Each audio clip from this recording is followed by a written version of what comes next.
Marcos capítulo 4, versículo 35, antes de começarmos a ler, dá um abraço de cura, de libertação aí na vida desse irmão, bem apertado, diga: meu irmão, eu estou dando um abraço, e Deus está te curando no nome de Jesus, desse abraço, jogando por terra toda acusação do diabo, e liberando sobre você vida no nome do Senhor Jesus Cristo. Se você já deu um abraço, dá uma salva de palmas a Jesus, e dá um aleluia para que o seu espírito seja ativado, para receber o que Ele tem para você hoje, amém? Agora pode assentar, já está ativado ou não? Amém ou não? Está parecendo que vocês estão com sono, cansado? Irmão, eu estou 13 dias na ativa, 24 horas na correria e não estou cansado, porque a alegria do Senhor é a nossa. Então você recebe refrigério agora, e à medida que a palavra vai fluindo, você vai dando aleluia, vai dando amém, para que a palavra entre em você, amém? Aleluia. Pai, fala conosco no nome de Jesus.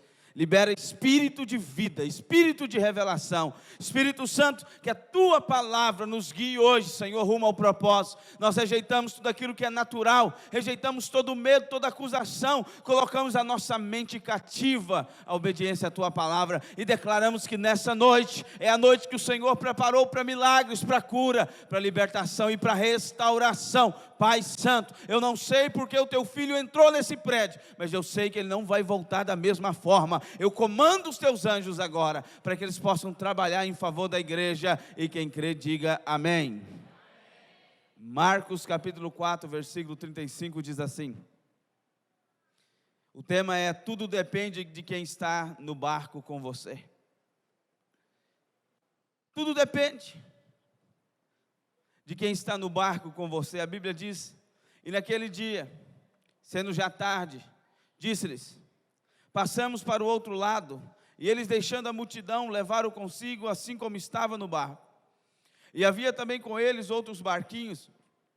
E levantando-se grande temporal de vento, e subiam as ondas por cima do barco, de maneira que já se enchia. E ele estava na popa, dormindo, Jesus, sobre a almofada. E despertando-o, dizendo-lhe: mestre, não te dá que pereçamos? Não importa que pereçamos? Versículo 39. E ele, despertando, repreendeu o vento e disse ao mar: cala-te e aquieta-te. E o vento se aquietou, e houve grande bonança. E disse-lhe: por que sois tão tímidos? Ainda não tendes fé? Versículo 41.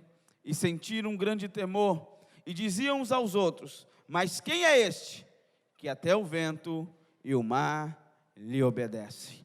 Esse é um texto que quase todo mundo conhece. Quem leu a Bíblia, quem é novo convertido, já tem um certo tempo na igreja, conhece esse versículo. É quando Jesus acalma a tempestade. E hoje eu gostaria de pegar alguns princípios da palavra de Deus e aplicar na sua vida. Porque não basta você conhecer, Tiago diz: não sejais apenas ouvintes da palavra, mas sejais o quê? Praticantes. Não basta você saber, você precisa colocar em prática, irmão. Se você quer ter resultado na sua vida cristã, primeiro, nunca ignore o que Deus falou. Se Deus diz faça, pode fazer. Mas também se Deus diz não faça, não tenha a intenção de passar o que Deus falou para você não passar. Leve a sério o que Deus falou. Segundo, coloque em prática. Aquilo que você recebe nesse domingo é direção para a sua semana. O que Deus vai falar aqui hoje, acredite, durante a sua semana você vai passar por circunstâncias que vai exigir aquilo que você aprendeu hoje. É por isso que Deus pega o primeiro dia, que é domingo, é considerado o primeiro dia. Mas segunda, literalmente, é o primeiro dia que você começa a trabalhar, que você começa nas suas atividades. Então Deus fala com você no domingo, te prepara para a semana. Amém ou não amém?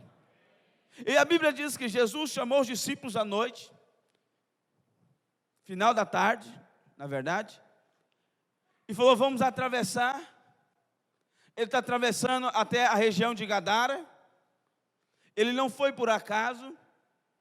Ele foi porque ele sabia o que estava fazendo. Ele queria libertar o endemoniado de Gadara, e ele precisava atravessar para chegar e libertar aquele endemoniado. E no caminho uma ventania surgiu. Os discípulos morrendo de medo, acorda Jesus e diz: Jesus, o Senhor não se preocupa conosco? E Jesus fala: por que vocês têm tanta pouca fé? Jesus ordena ao mar, as águas, e acontece uma bonança, acontece um milagre. E a primeira coisa que eu gostaria de destacar nesse texto é que você precisa aprender a não ter medo de recomeçar. Pastor, por que o senhor fala isso? Dentre esses discípulos tinha um que era perito em pesca, que era um empresário do ramo da pesca. Quem é, pastor? Pedro. Pedro tinha barcos, Pedro sabia pescar, Pedro conhecia do mar. Sim ou não? Sim ou não, igreja? Sim. Mas aí Pedro se encontra numa situação que as águas estão trazendo medo, as águas estão paralisando ele está com medo de morrer. Ele vai acordar Jesus, Jesus vai falar: Pedro, você não tem fé? Ele falou para todos, mas Pedro estava ali: você não tem fé? Irmão, quando você falha em algo na sua vida, o que você faz? Você desiste ou recomeça? Quando você falha no seu relacionamento, quando você falha na sua vida espiritual, tomando decisões contrárias à vontade de Deus, quando você falha no administrar das suas finanças, quando você falha na criação dos teus filhos, quando você falha em um sonho, em um projeto, qual é a atitude que você toma depois disso? Porque acredite, em algum momento da sua vida você vai falhar. Coloca nesse irmão, fala para ele: ei, super-homem, você vai falhar. E quando falhar, qual será a sua atitude? Ah não, não tento mais. Sabe o que é interessante? Pedro falhou porque não tinha fé, sim ou não? Mas Pedro tentou de novo. Pastor, onde você fala isso? Abre em Mateus capítulo 14, versículo 24.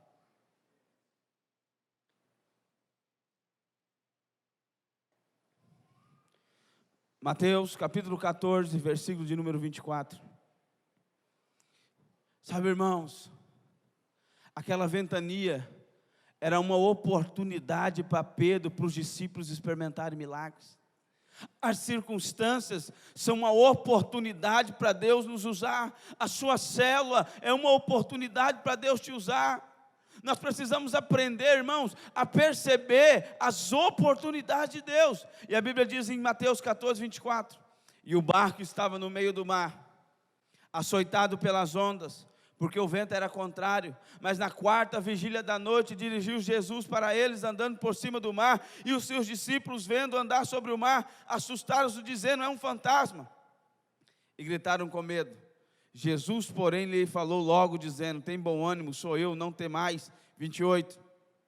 E respondeu-lhe Pedro e disse: Senhor, se és tu, manda-me ter contigo por cima das águas. E ele disse: vem. E Pedro, descendo do barco, andou sobre as águas para ir ter com Jesus. Na primeira vez só tem uma ventania, o mar só está agitado e Pedro não faz absolutamente nada. E Jesus diz: vocês falharam, vocês não tiveram fé. Mas agora tem uma segunda oportunidade. O vento está agitado, o mar está agitado, tem alguém andando sobre as águas. E Pedro faz o quê? Eu vou. Na primeira eu falhei, mas na segunda vai dar certo. E ele anda. Você pode dizer: mas pastor, Pedro duvidou. Mas quem que andou sobre as águas além dele? Só Jesus. Ele vai falhar de novo, mas ele vai desistir? Quando Jesus pergunta: quem és o Cristo? Quem dizes que eu sou? O que ele diz? Eu sou o Cristo. Ele vai falhar de novo? Vai negar. Mas depois Jesus busca de novo e ele vai apacentar a ovelha. O que eu estou dizendo? Pedro não teve medo de errar, mas Pedro não parou na beira do caminho. Você pode até errar, o que você não pode é parar e desistir, meu irmão. Se você quer viver uma vida de vitória, você precisa continuar, ser constante e permanecer naquilo que o Senhor tem para você, amém? Segunda coisa, nesse texto que eu gostaria de falar, em Marcos capítulo 4, versículo 38. Marcos capítulo 4, versículo 38.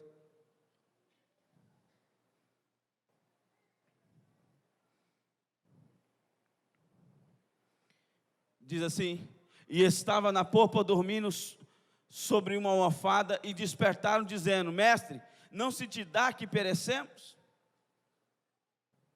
Segunda coisa que eu quero falar nessa noite é: aprenda a identificar o seu inimigo. Fala para o seu irmão: você sabe quem que é seu inimigo? Não, fala com ele: mas você sabe mesmo? Irmão, nós precisamos identificar quem é o nosso inimigo. Nós precisamos identificar quem é a pessoa, ou quem é o levante, ou da onde está vindo a oposição. Na minha vida e na sua vida. Os discípulos falaram: Jesus, o Senhor não se importa conosco? O Senhor não nos ama? Quantos irmãos chegam para Deus e falam: e Deus, se o Senhor não me ama? Por quê? Porque se o Senhor me amasse, não teria acontecido isso. Ah, se o Senhor me amasse, tudo da minha vida tinha dado certo. Se o Senhor me amasse, eu estava rico. Se o Senhor me amasse, eu estava casado. Irmão, nós estamos projetando em Deus aquilo que não é responsabilidade de Deus. Nós precisamos identificar quem são os reais culpados. E geralmente sou eu, ou o diabo. Geralmente foi pelas minhas decisões. Foi por eu ultrapassar os limites que Deus falou: não ultrapasse. Foi por eu tomar atitudes que o Espírito Santo falou: não tome. Que eu estou vivendo o que estou vivendo, que eu estou passando pelo que estou passando. Ou é um ataque do diabo, é um levando do diabo. Nesse caso não era erro de ninguém. Nesse caso ninguém tinha pecado. Nesse caso era só Satanás tentando matar Jesus e os discípulos antes que eles chegassem em Gadara. Os demônios de Gadara, a legião daquele gadareno, estava tentando matar Jesus antes dele chegar.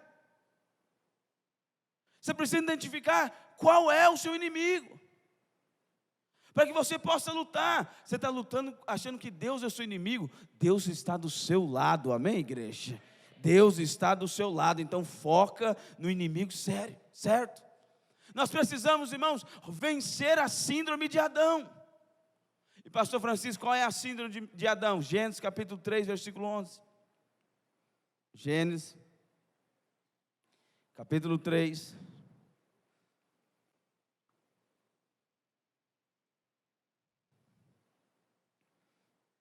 Versículo 11 diz assim: e Deus disse: quem te mostrou que estava nu? Comeste tu da árvore que te ordenei que não comesse? Então disse Adão: a mulher que me destes por companheira, ela me deu da árvore e eu? Deus falou: Adão, o que você fez? Você pecou? Você transgrediu minha palavra, você desobedeceu a minha ordem, você me chamou de mentiroso, porque eu disse que no dia que comesse morreria. O que está acontecendo, Adão? E o que Adão falou? Senhor, o problema é a mulher que o Senhor me deu. Aí Deus pergunta para Eva diz: o problema foi a serpente que você criou. E aí se Deus perguntasse para a serpente ia dizer: o problema foi você que me criou. Ou seja, o problema é Deus. Essa é uma síndrome. Nós precisamos, irmãos, entender aonde e quem é o real problema nosso. E focar naquilo que é o real problema. Nós precisamos entender que quem está atacando, quem está tentando te destruir, não é Deus. Deus está do seu lado, mas quem está tentando te destruir é Satanás. Não podemos ficar tentando achar culpados pelo fracasso ou por aquilo que estamos vivendo.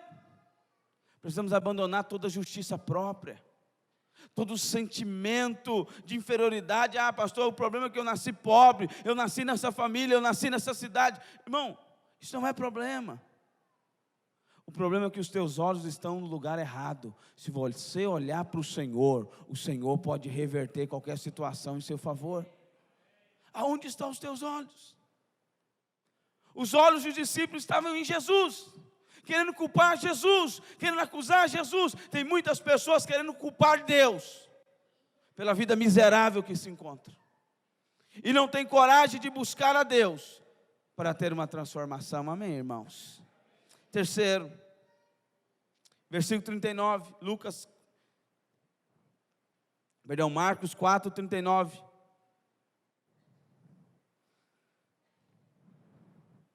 Marcos capítulo 4, versículo 39. Diz o texto: e ele, despertando, repreendeu o vento e disse ao mar: cala-te e aquieta-te. E o vento se aquietou e houve grande, o que, igreja? Profetiza na vida do seu irmão. Eu profetizo Quando o vento cessar, haverá bonança, e tudo que você passou será restituído, na autoridade do nome de Jesus. Eu profetizo um tempo de cessar das ventanias sobre a sua vida e a sua família, em nome do Senhor Jesus. Irmão, a ventania só tem um propósito, na verdade são dois, mas que acaba convergindo em um, que é revelar o poder de Deus. Domingo retrasado eu preguei que a luta tem um propósito de glorificar a Deus, amém? Não sei se você lembra, mas hoje eu quero acrescentar uma coisa. A luta também tem um propósito de revelar o que está dentro do teu coração. Por que você serve a Deus? Por que você está nesse culto? Por que você, líder de célula, lidera uma célula? Às vezes, irmãos, aquilo que nós estamos passando serve para revelar o que está dentro de nós. Eu sirvo a Deus se Ele me abençoar. E se Ele não te abençoar? Eu sirvo a Deus se tudo estiver caminhando bem. E se não estiver caminhando bem? Eu sirvo a Deus se a porta se abrir, se a porta se fechar. O que está dentro do teu coração precisa ser revelado. Todo orgulho, toda soberba, toda justiça própria, toda barganha com Deus. E às vezes o Senhor nos permite chegar em circunstâncias como essa. Jesus estava naquele barco, Jesus que havia mandado os discípulos irem, mas havia uma ventania, havia uma situação oposta, para revelar o que estava no coração dos discípulos. E a primeira coisa que os discípulos fazem é acusar Jesus, é dizer: Jesus, o Senhor não se preocupa conosco. Tem muitos irmãos assim, e Deus precisa remover isso do teu coração, para que você sirva a Deus, não por aquilo que Ele pode fazer, mas por aquilo que Ele é na sua vida. A Bíblia diz em Abacuque, capítulo 3, versículo 17, eu amo esse texto.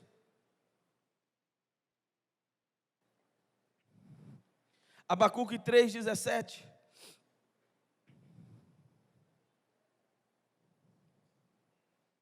Abacuque 3,17 diz assim: por quê? Aleluia. Ainda que a figueira não floresça, que não haja fruto na vide, ainda que se decepcione o produto da oliveira, e os campos não produzam mantimentos, ainda que as ovelhas da malhada sejam arrebatadas, e nos currais não haja gado. Abacuque está dizendo: ainda que tudo dê errado, todavia, eu o quê? Me alegrarei no Senhor, e exultarei no Deus da minha salvação. Abacuque está dizendo: Senhor, eu sei que Tu podes mudar qualquer coisa. Eu sei que a porta fechada o Senhor pode abrir. Eu sei que a doença o Senhor pode curar. Eu sei que a família você pode converter. Eu sei, ó Deus, que o Senhor é Deus do impossível. Mas ainda que nada aconteça, e aconteça o contrário daquilo que eu estou esperando, a minha posição não muda, aquilo que eu creio não muda, quem é o Senhor para mim não muda. Ainda que a figueira não floresça, eu continuarei te exaltando, eu continuarei te adorando, eu continuarei liderando célula, eu continuarei te servindo, eu continuarei sendo fiel à Tua palavra, eu continuarei, ó Deus, a crer que o Senhor é bom e a Sua misericórdia dura para sempre. Irmão, quem pode adorá-lo em qualquer circunstância? Quem pode servi-lo independente? Pastor, o senhor está dizendo que Deus não faz, Ele vai fazer hoje. Amém? Irmão, crê, amém. Mas eu não sirvo pelo que Ele faz, eu sirvo por aquilo que Ele é na minha vida. Ele já enviou Jesus Cristo para morrer, e todos os dias da minha vida eu vou servi-lo, com bênção, sem bênção, com porta aberta, com porta fechada, porque Ele é Deus na minha vida, e é Deus na sua vida, filho. As ventanias servem para mostrar aonde está o teu coração. Já conheci pessoas que estavam servindo a Deus, porque estavam com um relacionamento, terminou o relacionamento, eles saem da igreja. Eles estavam servindo a Deus porque queriam uma bênção financeira, alcançam a bênção financeira, sai da igreja.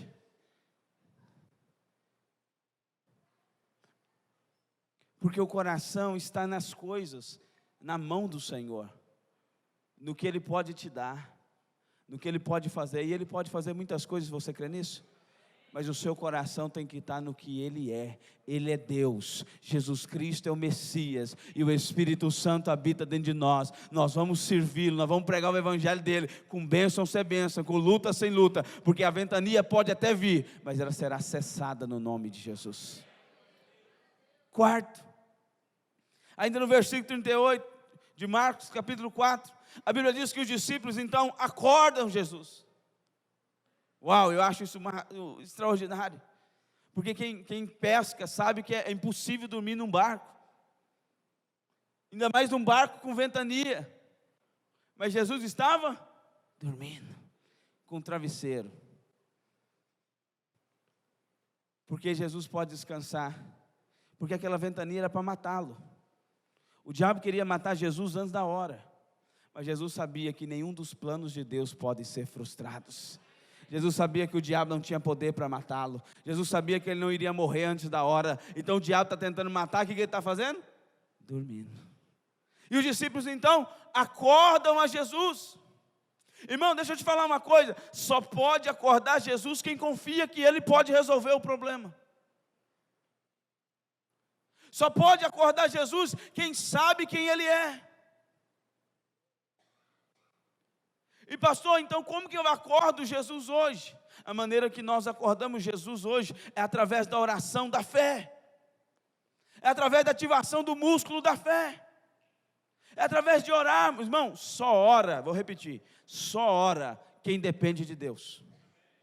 Quem não depende não precisa orar, porque Ele vai resolver. Ele acorda de manhã e diz: eu vou colocar minha roupa e eu vou partir para cima e eu vou conseguir, porque eu posso. Esse não precisa orar. Só ora aquele que acorda e diz: Senhor, se o Senhor não entrar na vida do meu filho, as drogas vão consumi-lo. Senhor, se o Senhor não tocar na mente dos meus filhos, eles estão perdidos, para voltar para o teu caminho eles jamais vão voltar. Senhor, se o Senhor não tocar no meu marido, na minha esposa, não tem mais jeito. Só ora, irmão, quem sabe que Deus pode fazer as coisas.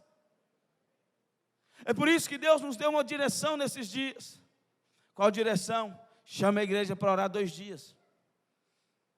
Os adultos e os kids, das segunda-feira, 19h30, até as 20h30, 1h. Sexta-feira, das 5h30 até as 6h30. Os jovens, terça-feira, às 22h30, até as 23h30. Sexta-feira, às 22h30, até as 23h30.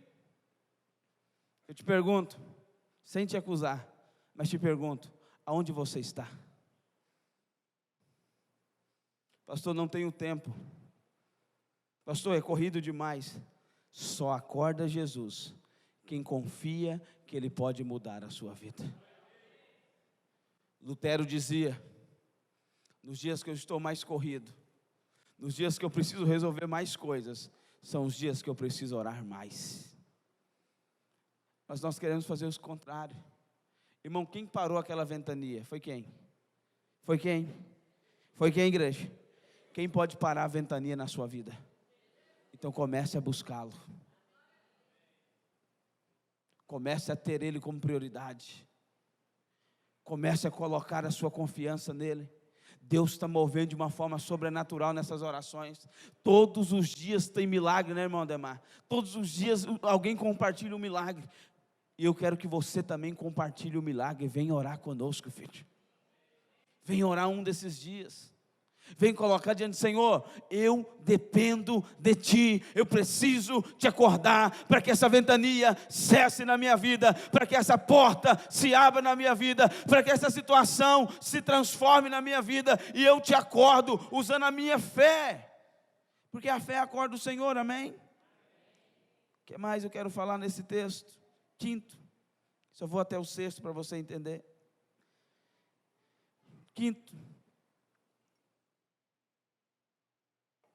entenda algo, antes da exaltação, vou repetir, antes da exaltação, de Deus te exaltar, vem a oposição.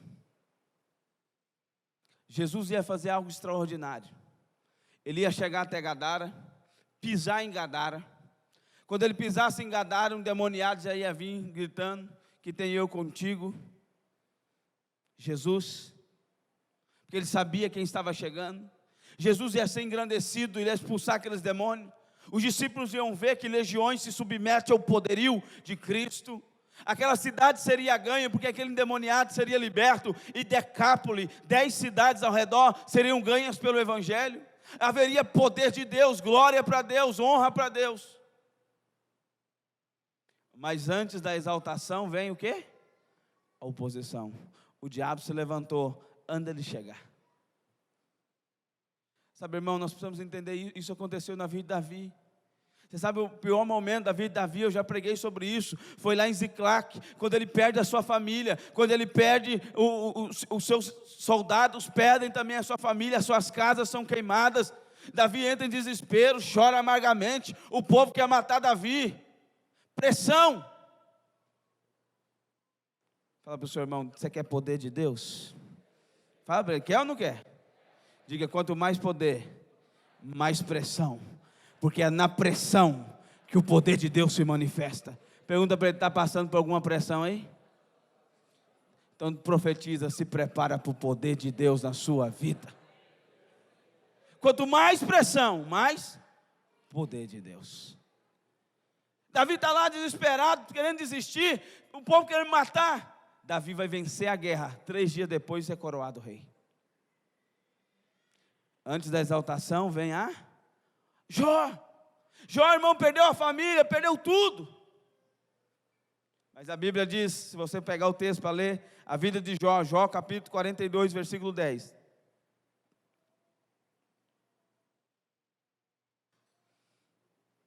Jó 42, 10. Jó perdeu filho, Jó perdeu dinheiro, Jó ficou enfermo. Todo mundo que olhava para Jó achava que ele era um miserável. Mas a Bíblia diz, e o Senhor virou o que, irmãos? Deus mudou a sorte de Jó. Quando ele orava pelos seus amigos, que era inimigo, né? Quem conhece a história sabe. Toda vez que você ora, Deus vira o quê? Cativeiro. Deus mudou a sorte de Jó. Eu profetizo nessa noite, o Espírito do Senhor vai mudar a sua sorte. Eu profetizo em nome de Jesus, que portas que não estavam abertas, vão ser abertas para você, e de uma forma sobrenatural, Deus irá te exaltar nessa cidade, Deus irá te exaltar no meio da tua casa, e você verá a glória do Senhor sobre ti, no nome do Senhor Jesus. E o Senhor acrescentou em quê? Em quê? Em dobro, a tudo quanto Jó possuía. Coloca a mão no ombro do seu irmão aí perto de você. Você é profeta hoje, é um culto profético. Diga, eu profetizo. Deus vai restituir em dobro. Diga, é dobro. Tudo que o diabo te roubou, tudo que o diabo te humilhou, eu declaro restituição em dobro, em nome de Jesus, sobre a sua vida. Amém? Você crê nisso? Então dá um amém. Deus restituiu. Vamos ler? Continua. Então vieram a ele todos os seus irmãos, e a todas as suas irmãs, e todos quantos antes conheceram, e comeram com ele pão em sua casa, e se condoeram dele, e se o consolaram acerca de todo o mal que o Senhor havia lhe enviado, e cada um deles lhe deu uma peça de dinheiro e um pendente de ouro. E assim abençoou o Senhor o último estado de Jó, mais do que o primeiro, pois teve 14.000 ovelhas, 6.000 camelos, e 1.000 juntas de boi, e 1.000 juntas de jumento. Aleluia, ficou o dobro mais rico, teve o dobro de bênção daquilo que havia perdido, porque antes de Deus te exaltar, o diabo vai tentar te humilhar, vai tentar te opor, vai tentar te envergonhar, e o que vai definir o que será exaltado, pastor Francisco, e o que será abatido, é se você vai perseverar, acordando Jesus em oração, exercitando o músculo da fé, e crendo que essa ventania é temporária, que essa situação não vai te abater, e que você vai sair mais forte, mais vitorioso e mais abençoado disso, em nome do Senhor Jesus. Precisamos exercitar a fé, irmão. Irmão, Deus não mudou. Ele é o mesmo ontem, hoje e eternamente. E por último, último tópico desse texto. eu chamo do caminho da contradição. Entre o que Deus te prometeu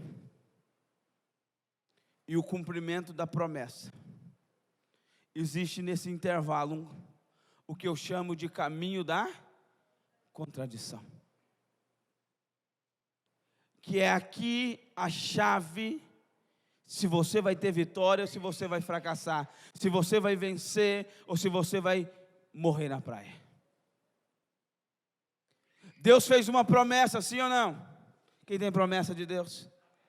Mas parece que para o cumprimento da promessa eu preciso passar por esse caminho chamado caminho da contradição. Irmão, em Mateus capítulo 3, no Rio Jordão, a voz sai do céu quando Jesus desce, sai das águas e diz: este é o meu filho amado, em que eu tenho todo o meu. Um capítulo depois, Jesus é levado ao deserto e é tentado. O que é o caminho da contradição? É quando você está vivendo totalmente oposto ao que Deus te prometeu. Deus te prometeu cura, você está doente. Deus te prometeu paz, você está em guerra. Deus te prometeu prosperidade, você está quebrado. Deus te prometeu crescimento, você está estagnado. Deus te prometeu salvação, mas ninguém se salvou. Esse caminho é o caminho da contradição. É aqui que o diabo usa para me parar e para te parar. E todo esse texto é para chegar nesse caminho.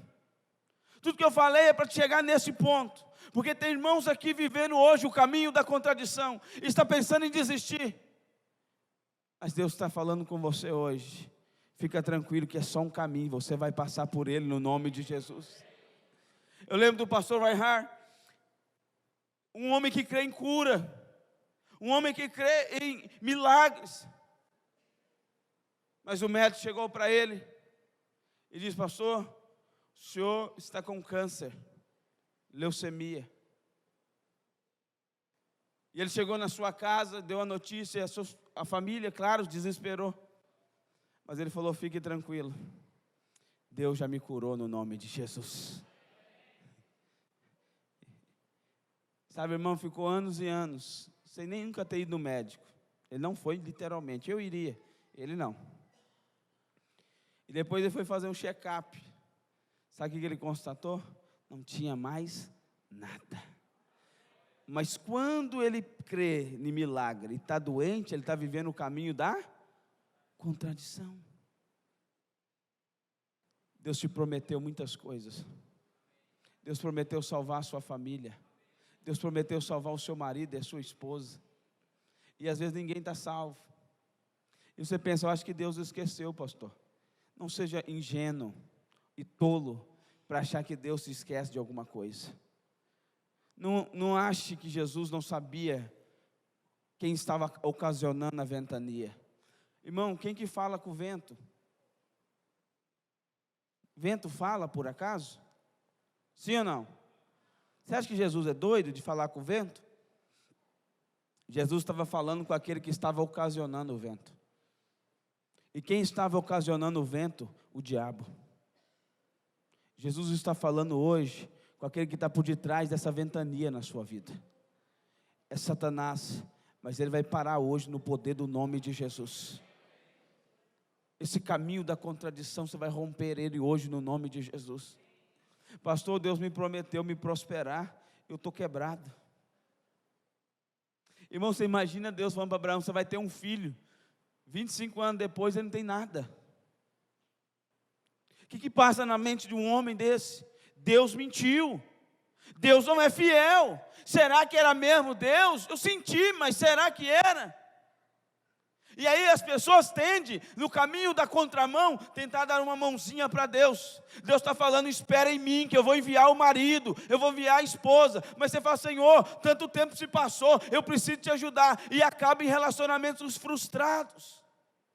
Mas não foi Deus. Fala com esse irmão, fala: é melhor esperar.